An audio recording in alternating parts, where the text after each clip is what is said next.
Hey everyone, welcome back to the channel. Today, I'm going to talk about how you can generate a 1000% return on your money. That sounds pretty crazy, right? A 1000% return means that you could turn $10 into $100 or $10,000 into $100,000. I'm sure you would love to see that kind of return. Now, before we get started, I want to emphasize that generating that kind of return does not happen overnight. It takes a lot of discipline and patience, regardless of what any YouTube guru tells you. There are a lot of people out there promising that they can help you make these kinds of returns in a month or a year. All you need to do is pay them $47 for their ebook to learn how.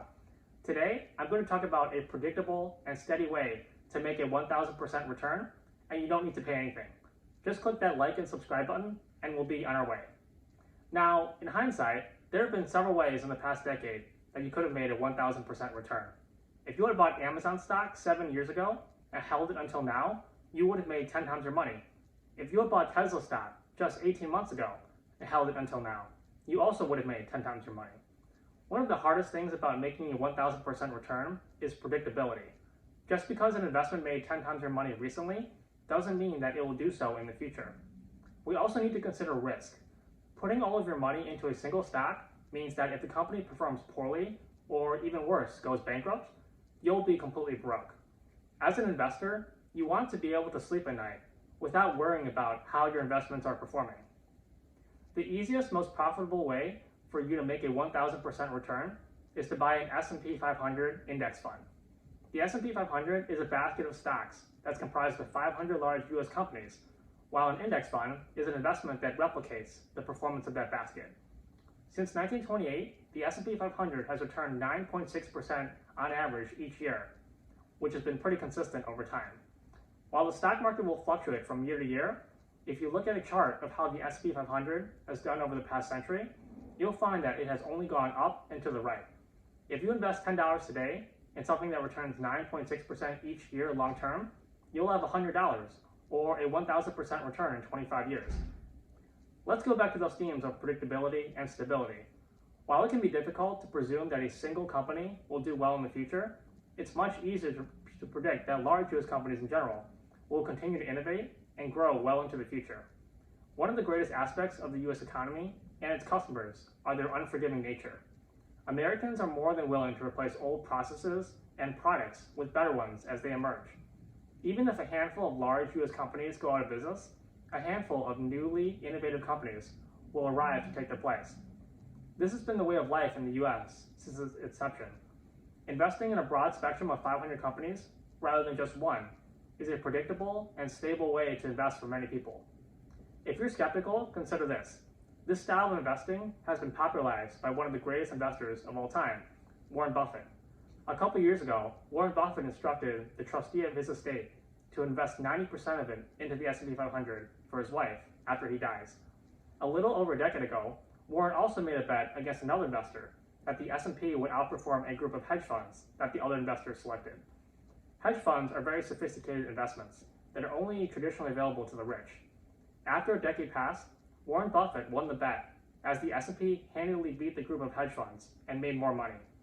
It is extremely difficult for human money managers to beat the S&P over a long period of time. The willingness of one of the greatest investors ever to invest in it should provide some insurance in case you're having second thoughts. You're probably thinking, is it really that easy? If I just invest my money into an S&P 500 index fund, I can kick back, relax, and I'll make 10 times my money in 25 years? Why doesn't everyone do this? Well, there are other things to consider. As I mentioned before, past performance doesn't always equal future results. If the S&P returns 8% or 10% a year, it may take more than or less than 25 years to make 10 times your money. Investing is never a precise game, but investing in the S&P is an investment in the US economy, which is about as predictable and stable investment that you can make over the long term. Another reason why more people don't do this is that it's plain boring. Many people enjoy taking action and want to get where they want to be as fast as possible. If you ask 100 people to take this challenge, to invest money into the S&P 500 and leave it there for 25 years, most people will drop out somewhere along the way. A lot of people have an intuition that they need to be doing something in order to make progress in life. The thought of not doing anything and letting their money sit for decades into the future is a really uncomfortable one for a lot of people. Admittedly, this is a very natural reaction, given that most of the things we do accomplish in life require some form of action. It's also worth considering what will happen if the market has a downturn. If the S&P 500 falls 20, 30, or 50% in a year, as it's done before, will you have the stomach and nerve to keep your money invested? Watching your money disappear as the market falls is an incredibly gut-wrenching experience. It's really tempting to just sell your investment to ease the pain. Avoiding this temptation is one of the biggest challenges to making 10 times your money. Investors who sell during these downturns often miss out on some of the biggest gains when the market recovers. The prospect of a downturn might also lead you to believe that you can time the market. If you just wait until the S&P 500 experiences a big downturn, you can invest all your money at that point and generate huge returns. But this line of thinking ignores human nature and our tendency to become paralyzed with fear when everything is going wrong. I had this experience back in March last year when the US began to shut down and the stock market crashed. The S&P had fallen 35% and I had some cash on the sidelines. I never considered investing at that point. I didn't know how long COVID was going to be with us. I didn't know if we would be able to develop a treatment or a vaccine in a reasonable amount of time. I didn't know how far and fast it would spread throughout our population. My number one concern at the time was for my family and friends, and if they would be okay. Investing money was the very last thing on my mind. In hindsight, my inaction was a mistake, as the market recovered quickly into the summer. While some people believe that they have the emotional fortitude to overlook this kind of a crisis, many others don't. Waiting for a downturn would also be a wasted opportunity for those people. It's also tempting for you to believe that you can do better. If you just pick the right stocks, you can outperform the S&P. Why waste time with it if there are other investments out there? As Warren Buffett and his bet showed, even professional money managers have trouble beating it over the long term.